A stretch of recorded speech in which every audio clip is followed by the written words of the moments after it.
brought to you by V-Guard. તો ડાંગ જિલ્લામાં ચોમાસા દરમિયાન નદી, સરોવર, ધોધ, ચેકડેમ સહિતના સ્થળો પર સેલ્ફી લેવા પર પ્રતિબંધ મુકાયો છે.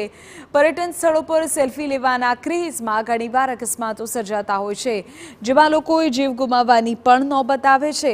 ચોમાસા આડે હવે હાથ વહેતું અંતર છે, ત્યારે નદી, ધોધ, ચેકડેમ સહિતના જળાશયો પર કોઈ દુર્ઘટના ન ઘટે તે માટે તંત્ર ચાંપતા પગલાં લઈ રહ્યું છે. ચોમાસામાં નદી, નાળા, ચેકડેમ, ધોધ જેવા સ્થળો પર આ પ્રકારની પ્રવૃત્તિ પર પ્રતિબંધ લગાવાયો છે. સહેલાણીઓ જળાશયો નજીક જોખમી રીતે વાહન પાર્કિંગ નહીં કરી શકે, સેલ્ફી પણ નહીં લઈ શકે.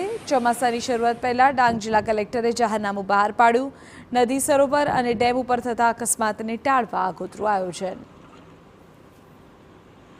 પ્રવાસી વ્યક્તિઓ હોય કે આમ જનતા હોય એ પાણીના પ્રવાહથી સચેત રહે, એટલા માટે અને જનતામાં જાગૃતિ આવે અને તંત્ર કાર્યવાહી કરી શકે તે માટે ભારતીય ફોજદારી કાર્યરીતિ અધિનિયમની કલમ 144 હેઠળ અત્રેથી ડિસ્ટ્રિક્ટ કક્ષાએથી એડીએમ તરીકે જાહેરનામું બહાર પાડવામાં આવ્યું છે, જેથી કરી અને જનતા તેની નોંધ લેશે અને તે સાવચેત અને જાગૃત થશે.